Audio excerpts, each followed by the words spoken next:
दाऊद और जूलियत की स्टोरी।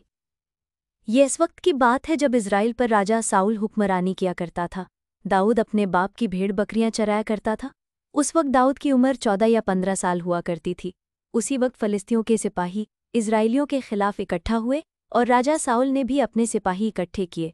लेकिन साउल ने पहले जंग की शुरुआत नहीं की, क्योंकि वो जानता था अगर वो पहले लड़ाई करेगा तो उसका नुकसान होगा। फ़लिस्तियों में एक सिपाही जूलियत था। वो बहुत कदावर था। उसके हाथ में 7 किलो से ज़्यादा भारी भाला था। उसने इज़राइलियों को जंग के लिए ललकारा, अपने में से किसी एक को चुन लो जो मेरे पास आए और मुझसे लड़े। अगर वो जीतेगा तो हम सब उसके ग़ुलाम बन जाएंगे। अगर हम जीते तो तुम सबको हमारी खिदमत करनी होगी। ऐसा कहकर उसने इज़राइली सिपाही को ललकारा। वो ये बात सुनकर साउल और इज़राइलियों का दिल कच्चा हो गया। वो घबरा गए और सब बहुत ही डर गए।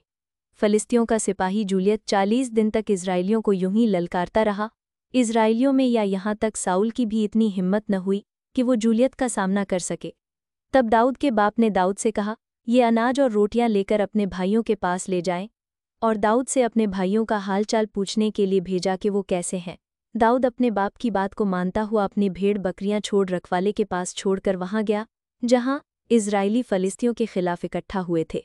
जैसे ही दाऊद अपने भाइयों के पास पहुंचा, जूलियत पहले की तरह फिर ललकारने लगा। दाऊद उसकी सब बातें सुन रहा था। इज़राइली सिपाहियों ने कहा, जो भी इसको मारेगा वो उसको इनाम देगा। तो पास खड़े दाऊद ने पूछा, अगर जो उसको मार देगा तो उसके साथ क्या क्या किया जाएगा। जो बात राजा ने बताई थी वो सब बात दाऊद को बता दी गई। तब दाऊद ने कहा, ऐसा कौन है जो खुदावंद के लोगों को ललकारे। तब दाऊद के भाई ने दाऊद से कहा, तू यहाँ क्यों आया है और भेड़ बकरियां किसके पास छोड़कर आया है। मुझे मालूम है तू यहाँ लड़ाई देखने आया है। जा और जाकर भेड़ बकरियां चढ़ा। यहाँ एक बात बता दूं, जब जब हम खुदावंद के काम में आगे बढ़ना चाहते हैं तो शैतान ऐसे लोगों को हमारे आगे ले आता है कि हमको खुदावंद के काम ना कर सके। जैसे दाऊद का भाई उसको गुस्सा हो रहा था, उसको रोक रहा था कि वापस चला जा, लेकिन हमको खुदावंद पर भरोसा बनाए रखना है। लोगों हमको नीचा गिराएंगे, लेकिन हमको खुदावंद पर भरोसा रखना है। तब साउल को ये बात मालूम हुई कि दाऊद ने जूलियत के बारे में कैसी बात कही है। तब दाऊद को बुलवाया तो तब दाऊद ने बादशाह को कहा, अस जूलियत से ना घबरा, मैं जाकर उससे लड़ूंगा।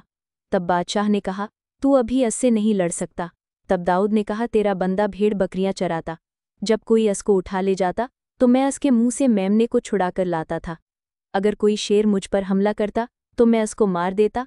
यहोवा ने मुझे शेर और भालू से बचाया है और वो ही मुझे इससे भी बचाएगा। यहाँ हम दाऊद की ज़िंदगी में खुदावंद की मौजूदगी और उसका ईमान देखते हैं। एक तरफ सारे इज़राइली सिपाही और साउल अस जूलियत के सामने जाने से डरते हैं, वहीं दूसरी तरफ 15 साल का भेड़ बकरियां चराने वाला दाऊद अस जूलियत के चैलेंज को कबूल करता है और उसने सामने जाने से नहीं डरा, क्योंकि वो जानता था उससे भी ज़्यादा ताकतवर मेरा खुदा है जो मुझे अस जूलियत पर शिकस्त देगा। हम भी बड़ी बड़ी मुश्किलात को देखकर डर जाते हैं। हमको ऐसा लगता हम ऐसी मुश्किलात का सामना कैसे करेंगे, हम में इतनी ताकत ही नहीं कि हम उसका सामना करें।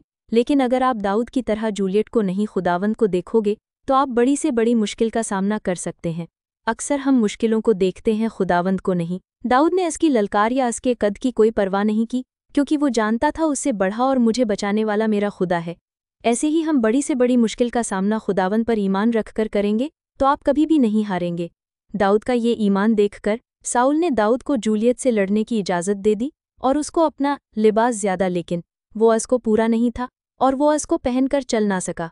उसने उसको उतार दिया और अपने हाथ में थैली ले ली और 5 पत्थर उस में रख लिए और जूलियत के सामने गया। फ़लिस्ती और जूलियत दाऊद के सामने आए। उसने देखा दाऊद तो अभी लड़का है।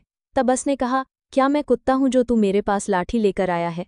तब फ़लिस्ती अपने देवता का नाम ले लेकर दाऊद को कोसने लगा और उसने ये भी कहा, आज मैं तेरा मांस आसमान के परिंदों को खिलाऊंगा। तब दाऊद ने कहा, तू तो तलवार और भाला लेकर मेरे पास आता है, लेकिन मैं यहोवा के नाम से तेरे पास आता हूँ जो इज़राइल का खुदा है, और तूने उसी को ललकारा है।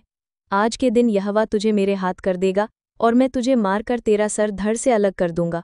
तब लोग जान जाएंगे इज़राइल में एक खुदा है। यहाँ हम दाऊद के ईमान को देखते हैं जो जूलियत से नहीं डरा, बिल्कुल उल्टा उसी को चैलेंज कर दिया, आज मैं तेरे सर को धड़ से अलग कर दूंगा। जब हम भी खुदावंद पर ईमान रखते हैं तब हमको उस अल्फाज से बोलना है जैसे दाऊद ने किया। आप भी कह सकते हैं, मुश्किल या परेशानी कितनी ही क्यों ना बड़ी हो, मेरा खुदावंद मुझे इस मुश्किल से बाहर ज़रूर निकालेगा। आपका ईमान आपके अल्फाज से ज़ाहिर होना चाहिए। खुदावंद पर ईमान रखकर आप जो भी बोलेंगे वैसा ही होगा। जैसा हम देखते हैं, दाऊद ने जूलियट से कहा, यहोवा तलवार और भाले से नहीं लड़ता, क्योंकि लड़ाई यहोवा की है और वो ही तुम्हें हमारे हाथ में कर देगा। इसके बाद जब जूलियट दाऊद पर हमला करने के लिए उसके पास आया, दाऊद भी लड़ने के लिए दौड़ा और अपनी थैली से एक पत्थर निकालकर जूलियट के माथे पर मारा और वो मुंह के बल जमीन पर गिर पड़ा और दाऊद उसके ऊपर खड़ा हो गया और असी की तलवार से उसको सर धड़ से अलग कर दिया। फलिस्ती लोग ये देखकर वहां से भाग गए। फिर इजराइली ने उनका पीछा किया और उनको मारा। ऐसी तरह दाऊद और इजराइल जीत गए। इससे महज को ये सीखने को मिलता है, अगर हमारा ईमान खुदावंद पर हो तो हम किसी भी मुश्किल से नहीं डरेंगे बल्कि उसका सामना करेंगे। और हम ये भी सीखते हैं हमको चैलेंज को कबूल करना है, जैसे दाऊद ने अस जूलियट के चैलेंज को कबूल किया। हमें भी अपनी ज़िंदगी में चैलेंज और मुश्किलात से भागना नहीं है, बल्कि दाऊद की तरह डटकर सामना करना है, क्योंकि खुदावंद हमारे साथ है। इसमें हम ये भी सीखते हैं, दाऊद के पास कुछ भी नहीं था, न तलवार, न भाला, न कुछ और, बस पत्थर थे। आपके पास भी कुछ ऐसा होना चाहिए जिसमें आप माहिर हों, जिससे आप लोगों के सामने खुदावंद के कलाम को बयान कर सकें या उसके कामों को कर सकें। याद रखें, अपनी मुश्किल को बड़ा ना समझें, हमारा यहोवा उन लोगों से भी बड़ा है।